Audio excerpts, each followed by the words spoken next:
প্রথমবার এসেছি। আমি 10 বছর ধরে আসছি, যতবার বজবজে আসি মনে হচ্ছে ভালোবাসা একটু করে বাড়ছে বাড়ছে বাড়ছে। রাস্তায় ছোট থেকে বড় কেউ বাদ নেই। আর বিশেষ করে মায়েরা, দিদিরা, বোনেরা, ছাত্র যুব সমাজের প্রতিনিধি, আমার সহকর্মী, সতীর্থ, সহযোদ্ধা যারা রয়েছেন, তারা যেভাবে আমার উপর আস্থা ভালোবাসা রেখেছেন এবং মায়েরা যেভাবে আশীর্বাদ করেছেন, আমি আপনাদের সকলের কাছে কৃতজ্ঞ।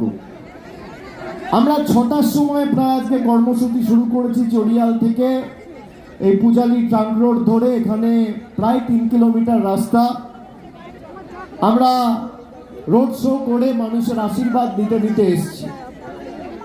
এতটুকু মানে 10 মিটার রাস্তা বাকি নেই যেখানে মানুষ ছিল না। কেউ বারান্দায় দাঁড়িয়ে, কেউ রাস্তায় বেরিয়ে এসছে, কেউ ছাদে, কেউ দোকান ছেড়ে, ব্যবসা ছেড়ে, বাজার হাট ছেড়ে রাস্তার দুধারে দাঁড়িয়ে যেভাবে আশীর্বাদ করেছেন আমি বজবজবাসীর কাছে ঋণী।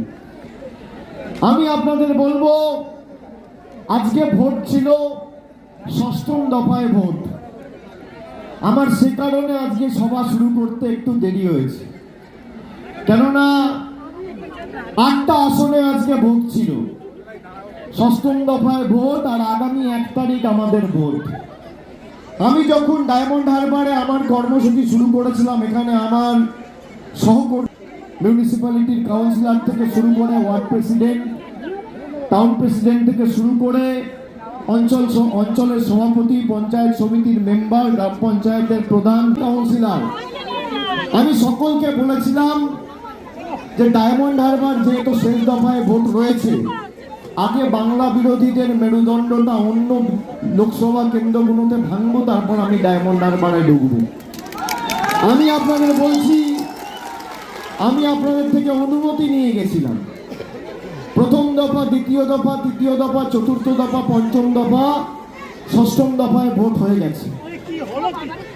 এদের মাথা, ঘাড়, মেরুদণ্ড, মাজা, কোমর ভেঙে দিয়েছে। আর এদের কফিনের শেষ পেরেকটা আগামী 1 তারিখ ডায়মন্ড হারবারের মাটিতে পুঁতব। কথা দিয়ে গেল।